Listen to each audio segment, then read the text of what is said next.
শ্রী শ্রী চৈতন্য চরিতামৃত মধ্যলীলা সপ্তদশ পরিচ্ছেদ। ব্রহ্মানন্দ হইতে পূর্ণানন্দ কৃষ্ণ গুণ, অতএব আকর্ষয়ে আত্মারামের মন। কলিযুগ পাবন অবতার পরম করুণাময় শ্রী শ্রী গৌরাঙ্গ সুন্দরের পরম অন্তরঙ্গ প্রিয় পার্ষদ বর্জ পূজ্যপাদ শ্রীল কৃষ্ণদাস কবিরাজ গোস্বামী মহাশয় তাহার শ্রী শ্রী চৈতন্য চরিতামৃত নামক শ্রী গ্রন্থের মধ্যলীলার সপ্তদশ পরিচ্ছেদে শ্রীমন মহাপ্রভুর বৃন্দাবন যাত্রা প্রসঙ্গে বারাণসীতে অবস্থান করে কৃষ্ণ নামের মহিমা সেই ব্রাহ্মণের নিকট যাহা বর্ণনা করিতেছিলেন তাহাই আলোচিত হইতেছে। প্রকাশানন্দ সরস্বতীর মুখে কৃষ্ণ নাম উচ্চারিত হয় নাই কেন, এই প্রশ্নের উত্তরে শ্রীমন মহাপ্রভু বলিতেছিলেন। প্রকাশানন্দ সরস্বতী তিনি শ্রীকৃষ্ণের অপরাধী, কৃষ্ণ অপরাধীর মুখে ভগবত নাম উচ্চারিত হয় না। এই সম্বন্ধে অপ্রাকৃত চিন্ময় ভগবত নাম গুণ রূপ লীলা ইত্যাদি মহিমা সম্বন্ধে বর্ণনা করতে গিয়ে বলছেন যে ব্রহ্মানন্দ হইতে পূর্ণানন্দ কৃষ্ণ গুণ, শ্রীকৃষ্ণ গুণের অনুভবজনিত যে আনন্দ তাহা ব্রহ্মানুভবজনিত আনন্দ অপেক্ষা অনেক অনেক গুণ বেশি। যাহারা জ্ঞানমার্গের সাধনা করে সমাধি লাভ করেন, নির্বিকল্প সমাধি, তাহারা ব্রহ্মানন্দ অনুভব করেন। কিন্তু সেই ব্রহ্মানন্দ থেকেও ব্রহ্মানন্দ অনুভবে যে আনন্দ হয়, যে আনন্দের অনুভব হয়, তার থেকে শ্রীকৃষ্ণ গুণ মহিমার অনুভব জনিত যে আনন্দ তাহা বলছেন অনেক অনেক গুণ বেশি। তাই শ্রীকৃষ্ণের যে গুণ অর্থাৎ কৃষ্ণ গুণ, কৃষ্ণ লীলা, কৃষ্ণের যে মহিমা, যে ভক্তবৎসলতা ইত্যাদি যে সমস্ত গুণ, সেই সমস্ত গুণ কথা আত্মারাম মণিদিগেরও চিত্তকে আকর্ষণ করে থাকে। আত্মারাম কাহারা? যাহারা ব্রহ্মসুখ নিমগ্ন, যাহারা ব্রহ্মানন্দে অবস্থিত আছেন, ব্রহ্মানন্দ অনুভব করে সমাধিস্থ হয়ে আছেন, তাহাদের চিত্তকে পর্যন্ত আকর্ষণ করে শ্রীকৃষ্ণের গুণ মহিমা। তাহারই দৃষ্টান্ত স্বরূপ শ্রীমদ্ ভাগবতের একটি শ্লোকের উদ্ধৃতি দিয়েছেন। আত্মা রামশ্চ মুনয় নির্গ্রন্থ অপরক্রমে কুর্বন্ত হইতু কিং ভক্তির মিথ্যম ভূত গুণ হরি। হরির গুণের এমনই মহিমা যে আত্মারাম মুনিগণের চিত্তকে পর্যন্ত আকর্ষণ করতে সমর্থ, আকর্ষণ করে ভক্তি রসে নিমজ্জিত করে দেয়। তারপরে বলছে নিহস প্রভু কৃষ্ণ চরণ সম্বন্ধে আত্মারামের মন হরে তুলসীর গন্ধে। শ্রীকৃষ্ণের গুণমহিমা সে তো পরের কথা, শ্রীকৃষ্ণ লীলা, শ্রীকৃষ্ণ গুণ তার তো কথাই নেই। শ্রীকৃষ্ণের শ্রীচরণ সংলগ্ন যে তুলসী মঞ্জুরি, যাহা শ্রীকৃষ্ণের চরণে অর্পিত হয়, শ্রীকৃষ্ণের চরণ সম্বন্ধে সম্বন্ধিত হওয়ায় সেই মঞ্জুরির যে সৌরভ, যে গন্ধ, তাহা পর্যন্ত আত্মারামগণের চিত্তকে আকর্ষণ করে হরণ করে নেয়, ভুলিয়ে দেয়। শ্রীকৃষ্ণের চরণের সঙ্গে সম্বন্ধ আছে সেই তুলসীর, অর্থাৎ শ্রীকৃষ্ণের চরণের সঙ্গে সম্বন্ধেরই এতাদৃশ মহিমা। আর শ্রীকৃষ্ণের গুণ লীলা তার তো মহিমা কি জাতীয় হবে। শ্রীকৃষ্ণের চরণ সংলগ্ন তুলসী হচ্ছে শ্রীকৃষ্ণের চরণ তুলসী। সে সম্বন্ধে বলছেন শ্রীমদ্ ভাগবতে, তস্যারবিন্দ নয়নস্য পদারবিন্দ কিঞ্জল্ক মিশ্র তুলসী মকরন্দ বায়ু অন্তর্গত সবিবরেণ চকার হতে সংশোভমক্ষরজুষামপি চিত্ততন্ন। সেই কমলনয়ন ভগবানের চরণ কমলের কেশর মিশ্রিত তুলসীর মকরন্দযুক্ত বায়ু নাসারন্দ দ্বারা অন্তরে প্রবেশ করে সেই ব্রহ্মানন্দ সেবী সনকাদির চিত্তে এবং দেহের সম্যক ক্ষোভ জন্মাইয়াছিল। অর্থাৎ চিত্তে অতিশয় হর্ষ এবং দেহে রোমাঞ্চতা আদি ইত্যাদি প্রকাশ করেছিল। অরবিন্দ নয়নস্য, অরবিন্দের ন্যায় নয়ন যাহার, অরবিন্দ অর্থাৎ কমল, পদ্মের ন্যায় নয়ন যাহার, পদ্মের পাপড়ির ন্যায় দীর্ঘ এবং সুন্দর চক্ষু যাহার, সেই শ্রী ভগবানের। সেই শ্রী ভগবানের কি না পদারবিন্দ কিঞ্জল্ক মিশ্র তুলসী মকরন্দ বায়ু, চরণরূপ অরবিন্দ হচ্ছে পদারবিন্দ। পদ অর্থাৎ চরণ, তাহলে পদারবিন্দ অর্থাৎ চরণ কমল। চরণ কমল তাহার কিঞ্জলকের অর্থাৎ কেশর, শ্বেতারুণ কান্তিযুক্ত নখরূপ কেশরের সহিত মিশ্রিত যে তুলসী, তাহার মকরন্দ অর্থাৎ সুগন্ধ যুক্ত বায়ু।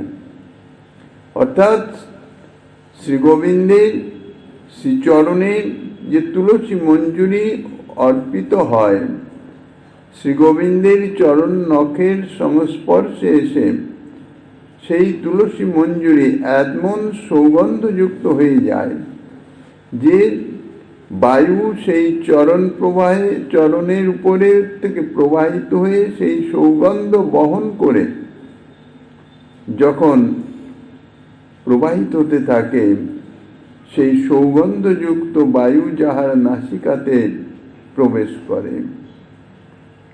তো এখানে পদ্মের ন্যায় সুন্দর এবং সুগন্ধি বলে ভগবানের চরণকে পদ্মের সঙ্গে উপমা করে পদারবিন্দ, চরণ কমল বলা হয়েছে। এখন কমলের তো কেশর থাকে, কমল কেশরের বর্ণও থাকে শ্বেত আর ঊনম। তো চরণ কমলের কেশরটি কি হবে? চরণ কমলের কেশর হচ্ছে পদনখ। চরণ কমলের কেশর, পদনখই চরণ কমলের কেশর। নখের বর্ণ শ্বেতারুণম, সম্পূর্ণ সাদা নয়, শ্বেতের সঙ্গে একটু লালিমা যুক্ত, পদ্মের কেশর তুল্য।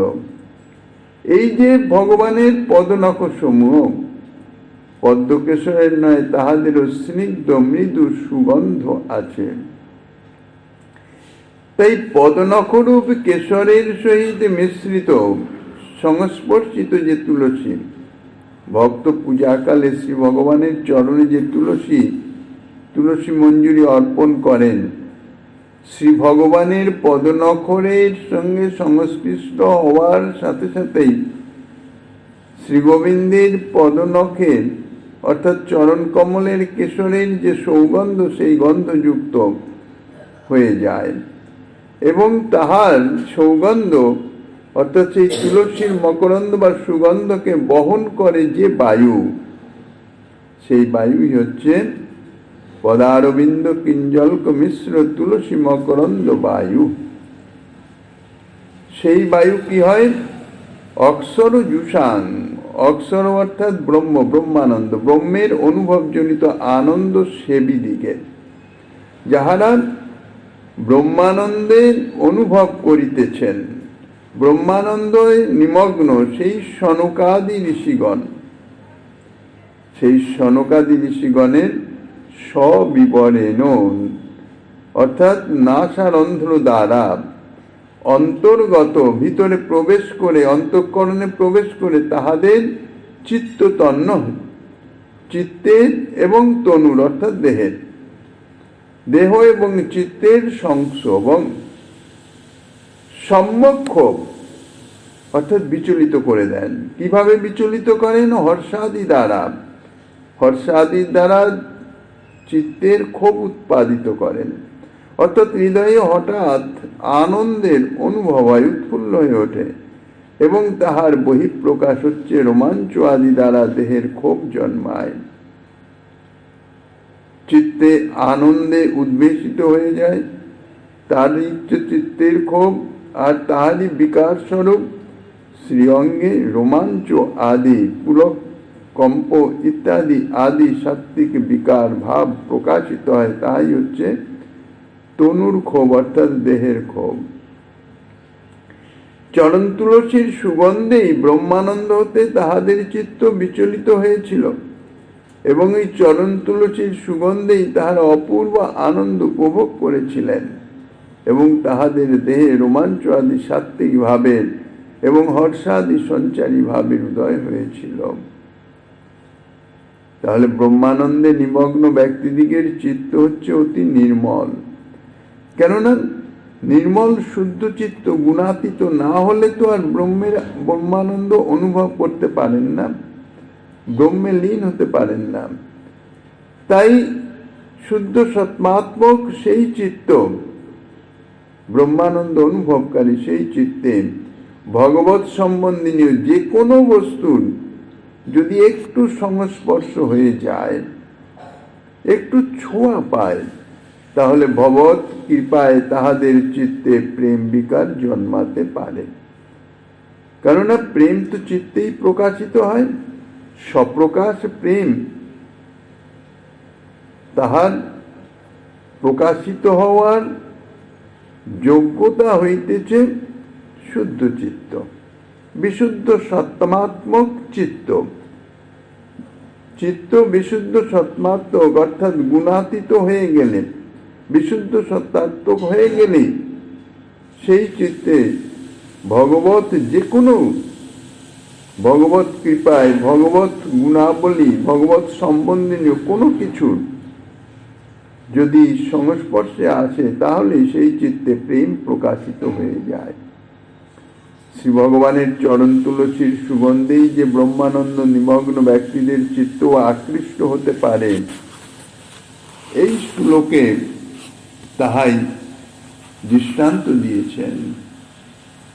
অতএব কৃষ্ণ নাম নাই সে তার মুখে, মায়াবাদীগণ যাতে মহাবহির মুখে। মহাপ্রভু বলছেন অতএব কৃষ্ণ বিদ্বেষী এবং কৃষ্ণকে অপরাধী বলে, কৃষ্ণতে অপরাধী বলে তার মুখে অর্থাৎ প্রকাশানন্দের মুখে কৃষ্ণ নাম প্রকাশিত হতে পারে না। কেননা মায়াবাদীগণ, তারা মায়াবাদী। সাংখ্যর ভাষ্য সম্বন্ধে যাহারা পঠন পাঠন অধ্যয়ন নিমগ্ন, যাহাদের চিত্তে শঙ্কর ভাষ্যেই অধিষ্ঠিত, তাহারা হচ্ছে মহাবহির্মুখ। সাধারণ বহির্মুখ নয়, সাধারণ বহির্মুখ যারা কৃষ্ণকে ভুলে যায়, কৃষ্ণ সম্বন্ধে কিছু জানেও না, কোনো অনুসন্ধানও নাই, কিছুই নাই, সম্পূর্ণ বিস্মৃত, তারা হচ্ছে বহির্মুখ। আর এরা কৃষ্ণ সম্বন্ধে জেনেও কৃষ্ণের বিরোধী বিদ্বেষী, এই জন্য এরা হচ্ছে মহাবহির্মুখ, অত্যাধিক রূপে কৃষ্ণ বিদ্বেষী। শ্রীকৃষ্ণ নামাদির স্বরূপ বিবৃত করে প্রকারান্তরে শ্রীমন মহাপ্রভু দেখাচ্ছেন যে প্রকাশানন্দ শ্রীকৃষ্ণ বিদ্বেষী, এই জন্যে তাহার চিত্ত শুদ্ধ নয়। শ্রীকৃষ্ণ বিদ্বেষী বলে তাহার চিত্ত শুদ্ধ নয়, তাই প্রকাশানন্দ শ্রীকৃষ্ণ অপরাধী। তাই অপরাধীর চিত্তে বা অপরাধীর মুখে কখনো কৃষ্ণ নাম, অপ্রাকৃত চিন্ময় কৃষ্ণ নাম তাহার মুখে প্রকাশিত হবে না। এই বিদ্বেষ এবং অপরাধ আছে বলেই তার মুখে কৃষ্ণ নাম আসে নাই। ভাবকালী বেচিতে আমি আইলাম কাশীপুরে, গ্রাহক নাহি নাবিকায় লইয়া যাব ঘরে। এরপরে যে প্রকাশানন্দ বলেছিল কাশীতে না বিকাইবে তার ভাব কালী, তারই উত্তরে মহাপ্রভু বলছেন যথার্থ ভাবকালী বিক্রয় করবার নিমিত্তই আমি কাশীতে এসেছি। পরিহাস চলে প্রকাশানন্দ যে কথাটা বলেছিলেন সেটা কিন্তু পরিহাস করে বলেন নাই, খুব জোর দিয়ে বলেছিলেন কাশী মায়াবাদীগণের স্থান। এখানে চৈতন্যের অর্থাৎ শ্রীমন মহাপ্রভুর যে ভাব, যে ভক্তি, যে প্রেম ইত্যাদির কোনো গ্রাহক নাই, কেউ নিবে না। কাজেই কাশীপুরে না বিকাবে তার ভাবকালী। তো মহাপ্রভু পরিহাস চলেই তার উত্তর দিচ্ছেন আমার ভাবকালীর গ্রাহক যখন নাই, অর্থাৎ আমার যে কীর্তন নর্তন যে ভাব প্রেম ইত্যাদির গ্রাহক যখন কেউ নাই, তখন আর কি রূপে বিকাবে? দোকানদার তার পসরা নিয়ে বসতে পারে, খরিদ্দার যদি না থাকে তাইলে তো আর বিক্রি হয় না। তা কাশীতে যদি গ্রাহকই না থাকে, খরিদ্দার না থাকে, তাহলে আর কি করে বিক্রি হবে? আর যদি বিক্রি নাই হয় তাহলে আর আমি কি করব? ভাবকালী নিয়েই আমাকে দেশে ফিরে যেতে হবে। সাধারণত যাহারা দোকান দেয়, পশারীরা দোকান সাজিয়ে বসে, যদি কিছু বিক্রি হলো বাকি নিয়ে আবার তো তাকে ঘরে ফিরে যেতে হয়। তাই মহাপ্রভু পরিহাস চলে বললেন আমি ভাবকালী বিক্রয় করবার জন্যই কাশীপুরে এসেছি, যদি বিক্রি নাই হয় কি আর করব, বাধ্য হয়ে আমাকে ঘরে ফিরিয়ে নিয়ে যেতে হবে। তবে ভারী বোঝা লইয়া আইলাম, কেমনে লইয়া যাব, অল্প স্বল্প মূল্য পাইলে এটাই বেচিব। এইবার মহাপ্রভু একটুখানি মহিমা সূচক কথা বলে দিলেন। এই যে ভাবকালী আমি নিয়ে এসছি অত্যন্ত ভারী বোঝা। ভারী বোঝা কি করে? ভাবকালী তো অন্তরের ভাব, প্রেম ভক্তি বিতরণের জন্যে যে উৎকণ্ঠা, শ্রীমন মহাপ্রভুর হৃদয়ে সর্বজীবকে প্রেম ভক্তি দানের যে উৎকণ্ঠা, সেই উৎকণ্ঠা এত তীব্র যে বলছেন ভাবকালীর বোঝা অত্যন্ত ভারী, অর্থাৎ খুব তীব্র। কারণ জগতের জীবকে প্রেম ভক্তি দেবার জন্যই তো প্রভু অবতীর্ণ হয়েছেন, আর সেই প্রেম দেওয়ার জন্যেই কাশীতেও এসে উপস্থিত হয়েছেন। দাক্ষিণাত্য ভ্রমণের সময় কাশীতে আসেন নাই, সমস্ত দক্ষিণাঞ্চল সব প্রেম বিতরণ হয়ে গেছে, কাশী বাকি ছিল। বৃন্দাবন যাওয়ার পথে কাশীর প্রেম ভক্তি প্রদান করবেন সেই উদ্দেশ্যেই এসেছেন। এই জন্যেই বলছেন ভাবকালী নিয়ে এসছি। এই ভাবকালীর বোঝা ভারী বোঝা। পশারির যেমন পশার সেটা তো অত্যন্ত ভারী হয়, কারণ অনেক পশার হয়। তা মহাপ্রভুর যে ভারী, সে ভারী আর কিছুই না, প্রেম ভক্তি বিতরণের উৎকণ্ঠা অত্যন্ত প্রবল। প্রেম ভক্তিকে ভারী বোঝা বলার তাৎপর্য হচ্ছে এই যে বোঝাটা ভারী হলে লোক যেমন তাহা ছাড়িয়ে ফেলতেই উৎকণ্ঠিত হয়, অর্থাৎ কতক্ষণে যাই হোক যে কোনো মূল্য বিক্রি করে দিয়ে মুক্ত হই। কেননা ভারী বোঝা বয়ে নিয়ে এসছে, আবার বয়ে ফেরত নিয়ে যাব, তাতে তো কোনো লাভ নাই। তা মহাপ্রভু প্রেম ভক্তি বিতরণের জন্য অত্যন্ত উৎকণ্ঠিত হয়েছিলেন। ভারী বোঝার সঙ্গে প্রেম ভক্তির তুলনা বোঝার কষ্টদায়কত্ব বা অপ্রীতিকরত্ব অংশে নয়, বিতরণের জন্য উৎকণ্ঠা। উৎকণ্ঠা এত তীব্র যে বিতরণের সমস্ত কিছু নিয়ম কানুন ইত্যাদি না পালিত হলেও কোনো রকমে যেভাবে হোক যেন তেন প্রকারেণ দান করে দিতে পারলেই ভালো। আচণ্ডালে প্রেম দান, ইহাই মহাপ্রভুর সংকল্প ইচ্ছা।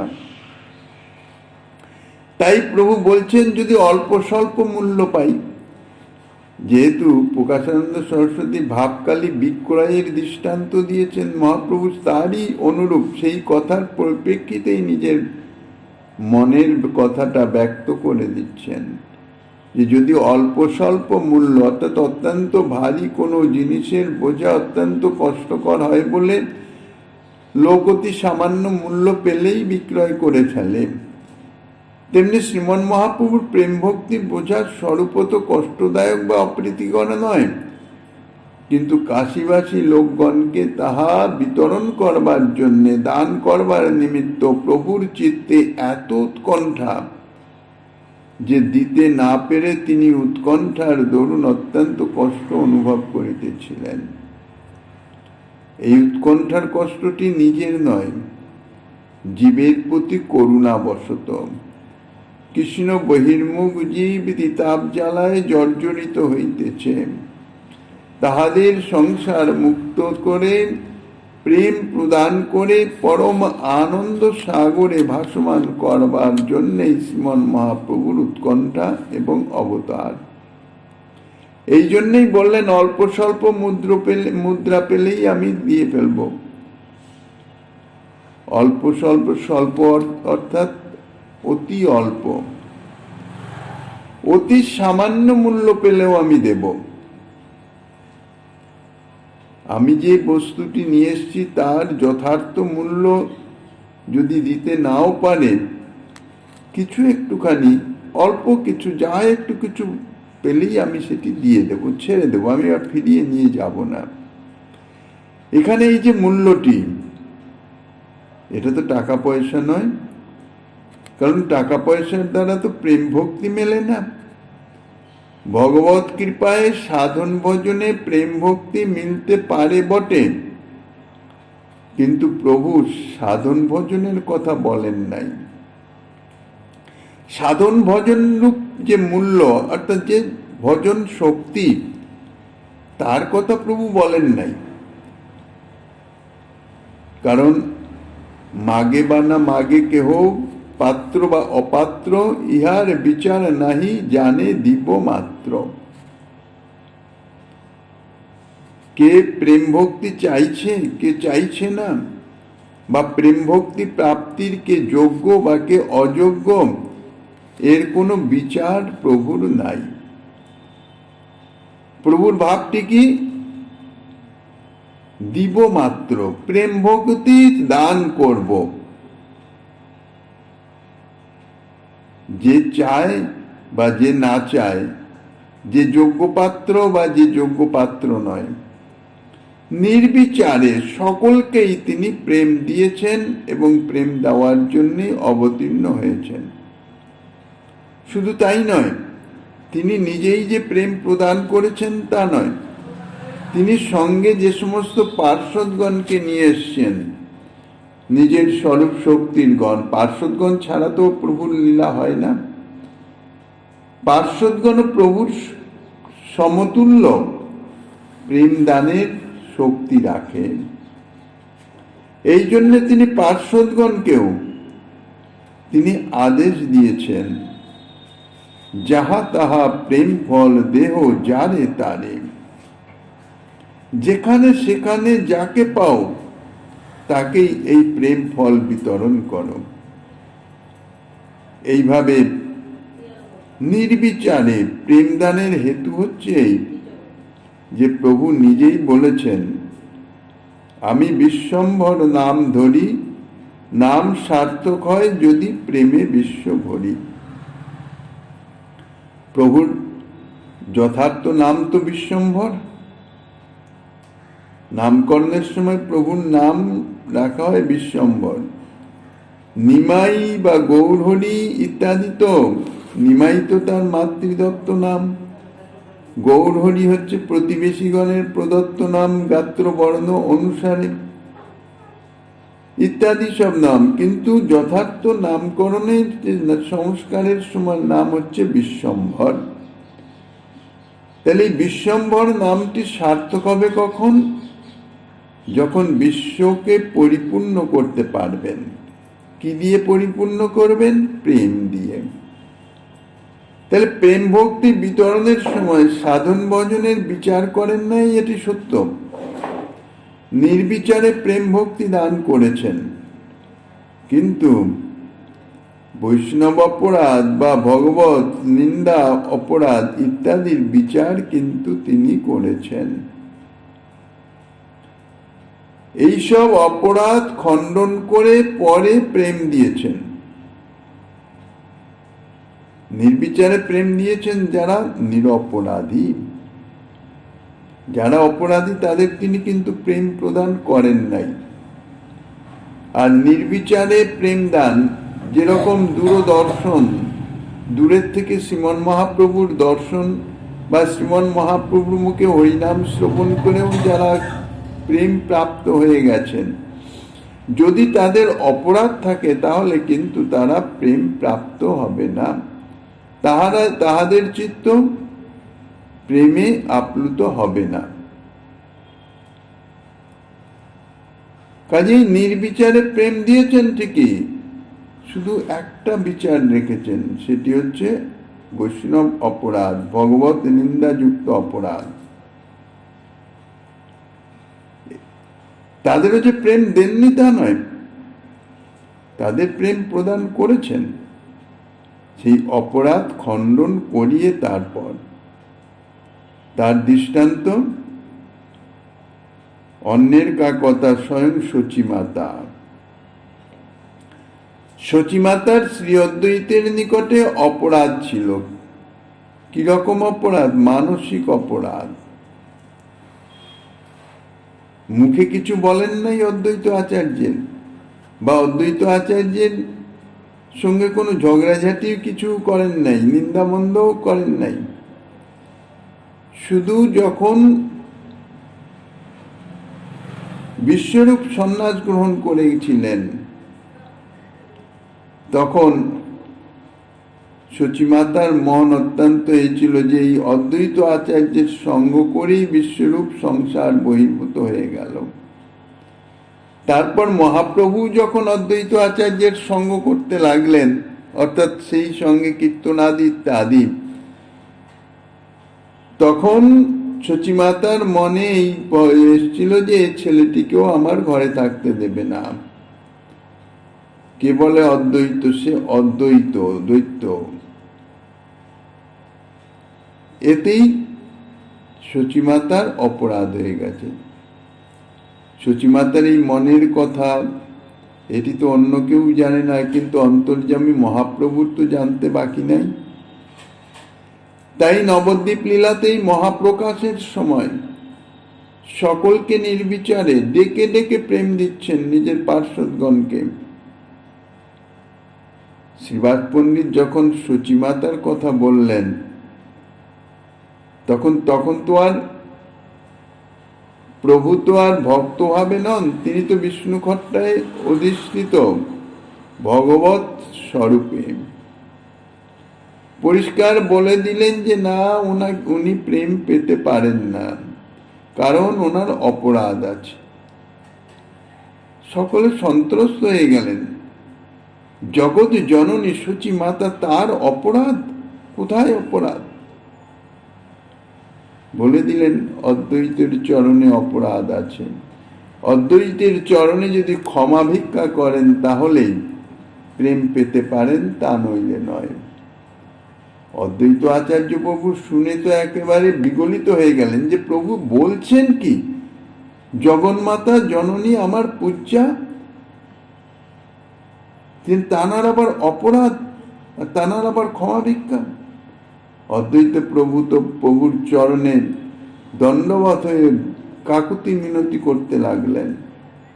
সেই সুযোগে সচিমাতা অদ্বৈত প্রভুর চরণ রজ নিয়ে নিলেন, ক্ষমা হয়ে গেল। প্রভু সঙ্গে সঙ্গে প্রেম প্রদান করলেন। এই জন্য বলছেন সচিমাতারও শ্রী অদ্বৈতের নিকটে অপরাধ হয়, তাহা খণ্ডনের পূর্বে তাহাকে প্রেম দেন নাই। এছাড়া নবদ্বীপের যে সমস্ত অধ্যাপক, পড়ুয়া, কর্মী, নিন্দুক আদি যারা প্রভুর চরণে প্রভুর নিন্দা করে অপরাধী হয়ে গেছেন, তারাও তো প্রেম প্রাপ্তির যোগ্য নয়।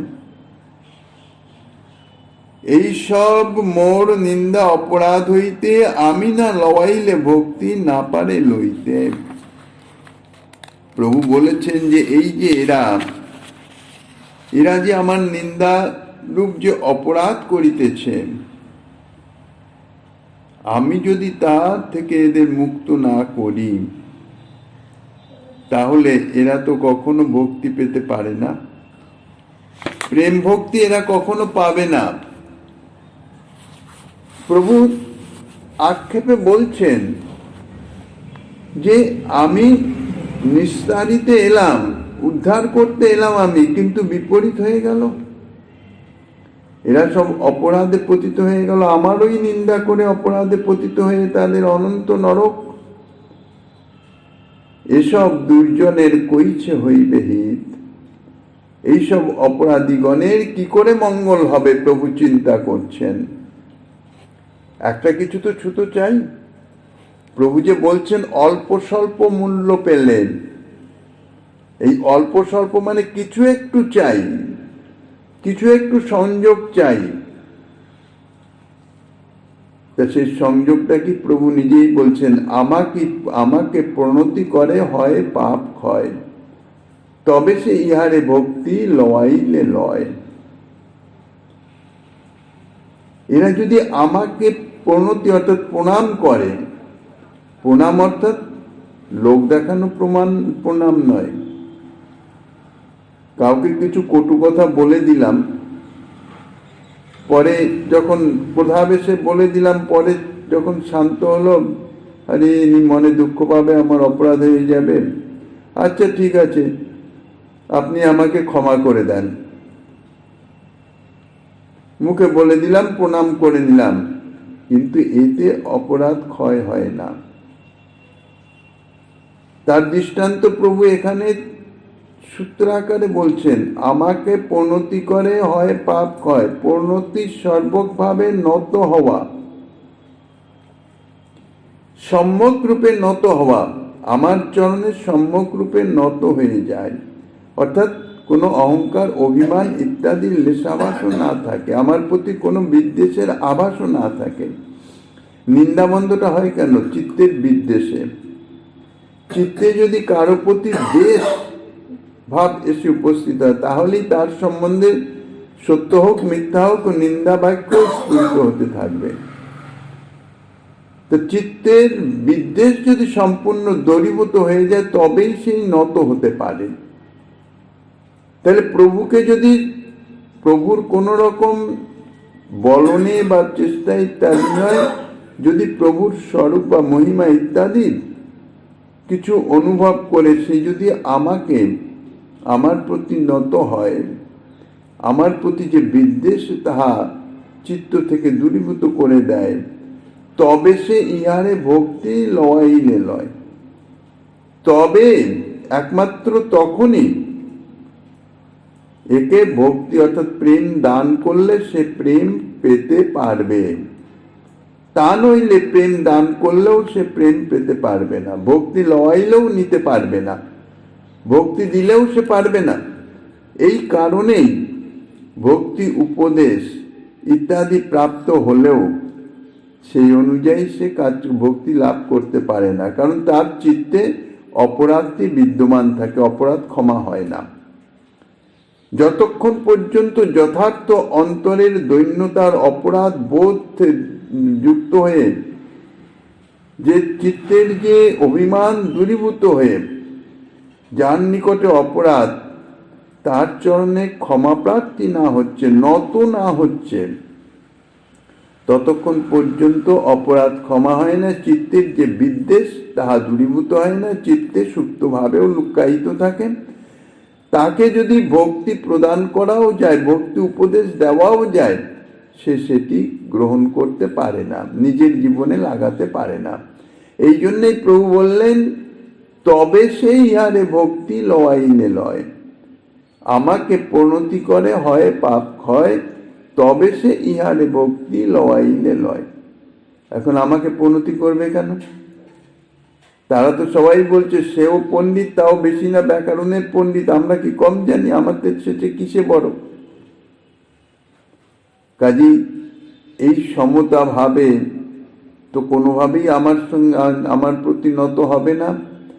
আর এই হিসাবে আমার প্রতি বিদ্বেষ করে তাহারা যে নিন্দামন্দ করে অপরাধী হয়ে যাচ্ছে, এদের তো কোনো কালই প্রেম আমি দান করলে কি হবে? আমাকে দর্শন করলেই তো প্রেম প্রাপ্ত হয়ে যায়, কিন্তু এরা হচ্ছে না কেন? এই অপরাধের জন্যে। কিন্তু আমি তো বিশ্বম্ভর, সকলকে প্রেম দান না করলে তো আমার নাম সার্থক হবে না। তাহলে এদের প্রেম দানের উপায় করতে হবে, যাতে ইহারা আমাতে নত হয়। অতএব অবশ্য আমি করিব সন্ন্যাস, অতএব অবশ্য আমি সন্ন্যাস করিব, সন্ন্যাসীর বুদ্ধে মোরে পরিণত হইব। সন্ন্যাসী সর্বজনমান্য। সন্ন্যাসী দেখলে স্বাভাবিক সকলেরই মন বুদ্ধি ইত্যাদি নত হয়ে যায়। সন্ন্যাসের এমনই একটা মহিমা। তো প্রভু বলছেন যে সন্ন্যাসীর বুদ্ধে মনে পরিণত হইব। সন্ন্যাসী জ্ঞানে অন্তত আমার চরণের মানে আমার প্রতি নত হবে, আমার প্রতি যে বিদ্বেষ ভাব সেটি দূরীভূত হয়ে যাবে। কেননা ইহারা সব গৃহস্থ। আমি যদি সন্ন্যাস গ্রহণ করি, সন্ন্যাস আশ্রম সর্ব আশ্রমের মান্য, পূজনীয়, স্বাভাবিকভাবে। কাজেই আমি সন্ন্যাস গ্রহণ করলে তাদের থেকে আমি আশ্রমে এসে শ্রেষ্ঠ হয়ে যাব। সেই বুদ্ধিতে তাহারা আমার প্রতি নত হবে। আমার প্রতি যে বিদ্বেষ, সমতা, সেও পড়ুয়া আমিও পড়ুয়া, সে অধ্যাপক আমিও অধ্যাপক, এই যে সমতার মাধ্যমে যে দেশ উৎপন্ন হয়েছিল সেটি দূরীভূত হয়ে যাবে। প্রণতিতে হবে তার অপরাধ ক্ষয়, নির্মল হৃদয়ে ভক্তি করিব উদয়। তার চিত্তের থেকে আমার প্রতি যে দেশ সেটি দূরীভূত হয়ে গিয়ে আমার প্রতি যে প্রণত হবে, তাহাতে তার চিত্তে যে পূর্বকৃত অপরাধ তা দূরীভূত হয়ে যাবে। অপরাধ যখনই দূরীভূত হয়ে যাবে, চিত্ত নির্মল হয়ে যাবে, হৃদয় নির্মল হয়ে যাবে, সেই হৃদয়ে সপ্রকাশ অপ্রাকৃত চিন্ময় ভক্তি আপনা আপই উদিত হবে। এই জন্য শুদ্ধ চিত্ত ব্যতীত কখনো ভক্তি প্রকাশিত হয় না। ভক্তিদেবীর অধিষ্ঠানের নিমিত্ত, ভক্তিদেবীর আবির্ভাবের নিমিত্ত বা ভক্তির প্রকাশের নিমিত্ত চিত্তের শুদ্ধিতা অবশ্যই প্রয়োজন। অশুদ্ধ চিত্তে, কামনা কলুষিত চিত্তে, অপরাধযুক্ত চিত্তে কোনোভাবেই ভক্তিদেবীর আবির্ভাব প্রকাশ হয় না। এই জন্যে বললেন নির্মল হৃদয়ে ভক্তি করিব উদয়। এখন কাশীবাসী যে সন্ন্যাসীগণ প্রকাশানন্দের সঙ্গে প্রভুর বহু নিন্দা করেছেন, নিন্দা করে অপরাধী হয়ে গেছেন। এখন এই অপরাধ যতক্ষণ না খণ্ডন হচ্ছে ততক্ষণ তো প্রভু কাশীবাসী এই সমস্ত মায়াবাদীগণকে প্রেম ভক্তি দিতে পারেন না। তার কারণ কি? প্রভু দিতে পারেন, কিন্তু সে যদি গ্রহণ না করতে পারে তাহলে সে দেওয়ার তো কোনো সার্থকতা নাই। কাউকে ভক্তি উপদেশ দেওয়া যায়, কিন্তু সে ভক্তি উপদেশ গ্রহণ করে সেই অনুযায়ী সে যদি পালন করতে অসমর্থ হয়, না পারে, তাহলে সে ভক্তি লাভ করবে কি করে? যেহেতু অপরাধী প্রেম ভক্তি গ্রহণ বা রক্ষা করতে অসমর্থ, সদ্গুরুদেব কৃপাক্ত করে দেন, ভজন প্রক্রিয়া দিয়ে দেন, যুগলের চরণে সমর্পণ করে দেন, ভজন করে যুগল চরণে সেবা লাভ করো। তিনি তো দিয়ে দিয়েছেন, কিন্তু আমার অপরাধ ইত্যাদির নিমিত্ত গুরুদেব দিলেও আমি তাহা গ্রহণ করিতে পারিতেছি না।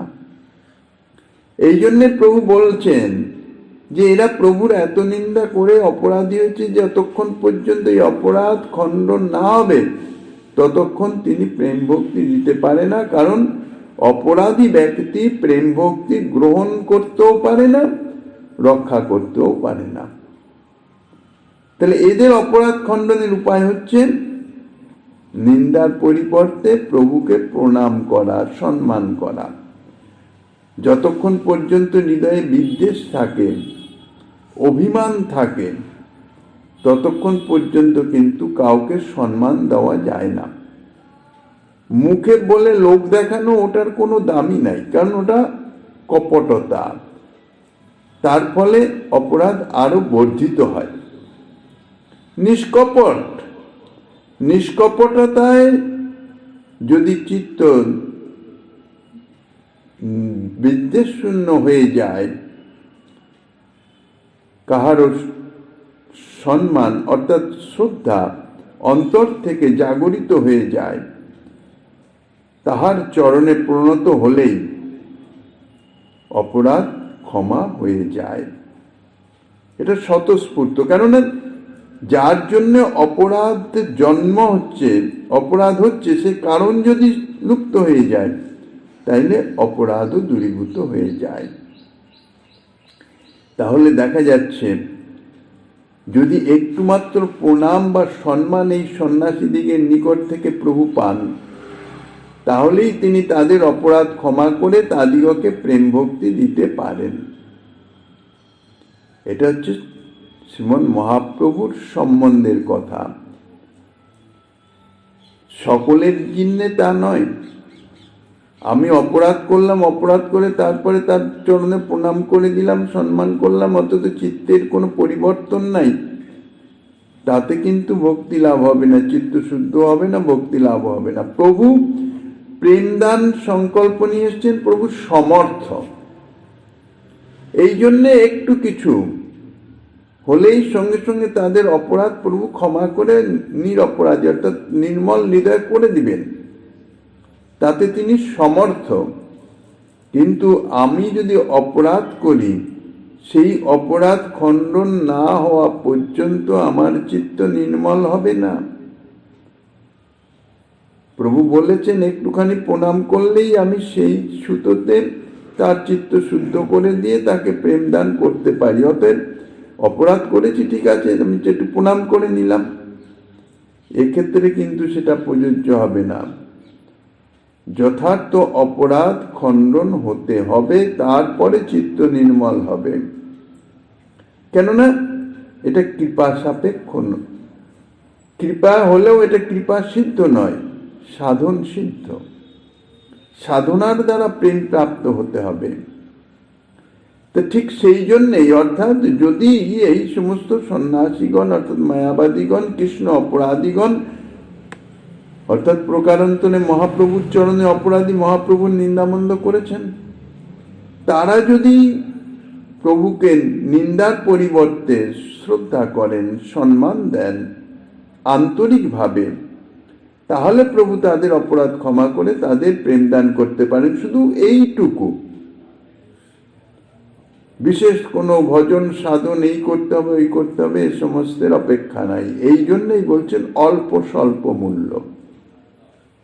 অল্প স্বল্প বলতে একটু প্রণতি বা তার প্রতি একটু সম্মান, একটু মর্যাদা, একটু শ্রদ্ধা, এইটা লক্ষ্য করেই প্রভু বলছেন অল্প স্বল্প মূল্য পেলে দিয়ে যাব। বস্তুতে একটু সম্মান পেয়েই প্রভু সন্ন্যাসীদিগকে কৃপা করেছেন। ঘটনাটাও তাই। একটু কিছু ছুতো চাই অপরাধ খণ্ডনের।